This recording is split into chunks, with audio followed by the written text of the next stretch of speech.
শিক্ষামন্ত্ৰী ধৰ্মেন্দ্ৰ প্ৰধানৰ পদত্যাগৰ পাছতেই আজি অন্ত পৰিল কক্ৰোচ জনতা পাৰ্টিৰ প্ৰতিবাদ। আন্দোলন প্ৰত্যাহাৰৰ কথা ঘোষণা কৰিছে সিজেপিৰ নেতৃত্বই। সংবাদমেলযোগে এই ঘোষণা কৰিছে মুখপাত্ৰ সৌৰভ দাসে।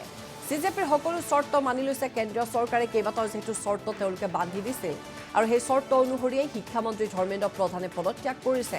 প্ৰতিবাদকাৰীৰ বিৰুদ্ধে ৰুজু কৰিব নোৱাৰিব গোচৰ, এয়া হৈছে আন এটা চৰ্ত। আন এটা চৰ্ত আছিল আত্মহত্যা কৰা শিক্ষাৰ্থীৰ পৰিয়ালক 1 কোটি টকাকৈ দিব লাগিব। সেই চৰ্তও কেন্দ্ৰই মানি লৈছে। শিক্ষাৰ্থীক প্ৰহাৰ কৰা আৰক্ষীৰ বিৰুদ্ধে গোচৰ ৰুজুৰ দাবী কৰিছে সিজেপিৰ নেতৃত্বই। ধৰ্মেন্দ্ৰ প্ৰধানৰ পদত্যাগৰ পাছতেই যন্তৰ মন্তৰত দেখিবলৈ পোৱা গৈছিল আজি ব্যাপক উৎসাহ উদ্দীপনা দেখিবলৈ পোৱা গৈছিল। প্ৰায় এমাহ ধৰি যিহেতু এই স্থানতেই থাকি তেওঁলোকে প্ৰতিবাদ সাব্যস্ত কৰিছিল, গতিকে শিক্ষামন্ত্ৰীৰ পদত্যাগ তাৰ পাছতেই আজি যন্তৰ মন্তৰত আবতৰীয়া দীপাৱলী দেখা গ'ল, বিজয় উৎসৱ দেখা গ'ল আৰু শিক্ষাৰ্থীৰে বিজয় গণতন্ত্ৰৰ জয় আখ্যা দিছে সিজেপি নেতৃত্বই। আম্বেদকাৰৰ ফটোৰ সন্মুখত মূৰ দোৱালে অভিজিত দীপকে আৰু প্ৰতিবাদকাৰীক যন্তৰ মন্তৰ ত্যাগ কৰিবলৈ আহ্বান জনাইছে কক্ৰোচ জনতা পাৰ্টি।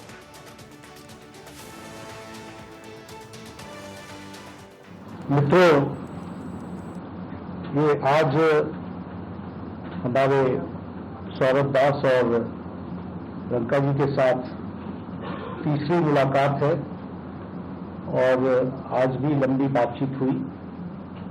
ये आज एक रिटन मसौदा लेकर के आए थे जिसमें उन्होंने एजुकेशन में चल रहे केसेस के बारे में 4 पॉइंट्स दिए थे और उसके साथ साथ जो बाकी 2 डिमांड्स थी, रिटेलिएटरी मेजर्स न लिए जाए, कंपनसेशन दिया जाए और इनके 5 पॉइंट चार्टर को कंसिडर किया जाए, उस पर डिटेल में चर्चा हुई।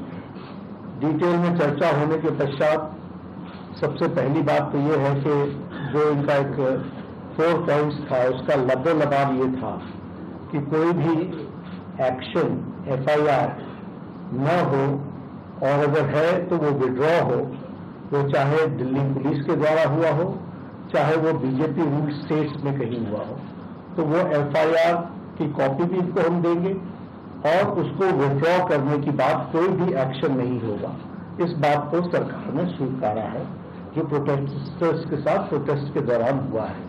उसी तरीके से फ्यूचर में भी जो ऑर्गेनाइजर्स हैं, प्रोटेस्टर्स हैं, उनका इस एक्टिविटी के लिए कोई भी उन पर आगे केस नहीं होगा। इस बात को हम लोगों ने माना है। डिग्निटी के लिए ये आंदोलन था एंड साथ साथ जो प्रदर्शनकारी थे जिन्होंने इन डिमांड्स को आगे रखा, उनके खिलाफ सरकार या उनकी एजेंसीज कोई एक्शन ना ले, वो डिमांड था। ये तीनों डिमांड बहुत रीजनेबल डिमांड थे एंड बहुत ज्यादा टाइम लग गया इस चीज को एक्सेप्ट करने में, लेकिन हम खुश हैं कि ये सारे डिमांड्स एक्सेप्ट हुए। आंदोलन को तो पहले दिन से बदनाम करने की कोशिश की जा रही है। आप सभी लोग देख रहे हैं कि किस तरह से आम लोगों पर भी अलग अलग टैग्स लगाए गए, एंटी नेशनल बोला गया, पाकिस्तानी बोला गया। लेकिन हमें बहुत खुशी है कि इस देश के युवा ने सच्चाई देखी, इस देश के युवा ने हमारा इंटेंट देखा और जिस मुद्दे के लिए हम लोग लड़ रहे थे उस मुद्दे से सभी लोग रेजोनेट किया और बहुत पीसफुली 37 दिन से हम लोग जंतर मंतर पर मौजूद रहे। सब कुछ बहुत पीसफुली हुआ और हमें बहुत खुशी है कि अब हम लोग जब विड्रॉ करेंगे तो वो भी बहुत पीसफुली होगा। ना सिर्फ एंटी सोशल एलिमेंट्स बल्कि तमाम जो दिक्कतें हमने पिछले 37 दिनों में फेस की है, उन सबके बावजूद हम लोग वहां पर डटे रहे, हमारे युवा वहां पर डटे रहे और आज फाइनली 37 दिन बाद हमारी मांगे मान ली गई। जिन्होंने भी ऐसा एंटी सोशल एलिमेंट्स ने मीडिया के खिलाफ, लोगों के खिलाफ जिन्होंने भड़काया, जिन्होंने ये वायलेंस किया, ऐसे लोग सीजेपी के सपोर्टर नहीं है। ये एंटी सोशल एलिमेंट्स घुसाए गए। हम लोग ऐसे एक्शंस के लिए हम लोग उनको खंडन करते हैं। लेकिन आपके माध्यम से ये मैं जरूर कहना चाहता हूं, रिपोर्टर्स नहीं लेकिन जो मीडिया के ओनर्स हैं एंड जो एंकर्स हैं और जो एडिटर इन चीफ्स हैं, उनको मिलके एक डिस्कशन करना चाहिए कि युवाओं के अंदर उनके खिलाफ इतना आक्रोश क्यों है। क्योंकि आप ये जरूर समझ लीजिए, जिस तरीके का प्रोपेगेंडा चलाते हैं कुछ चैनल्स, उससे लोग खुश नहीं है।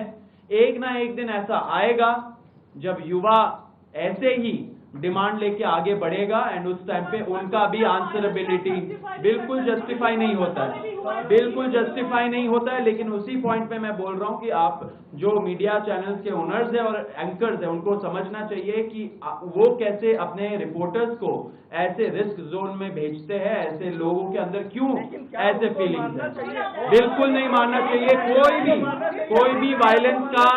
कोई भी वायलेंस का इस मूवमेंट में या कोई दूसरे मूवमेंट में और इस देश में कोई स्पेस। जिनके बच्चे मर गए सुसाइड करके बिकॉज पेपर लीक के वजह से, उन सारे फैमिलीज को 1 करोड़ का मुआवजा मिलेगा। तो सरकार ने बोला कि जो ऑनरेबल कॉम्पनसेशन होगा एज पर रूल्स वो मिलेगा।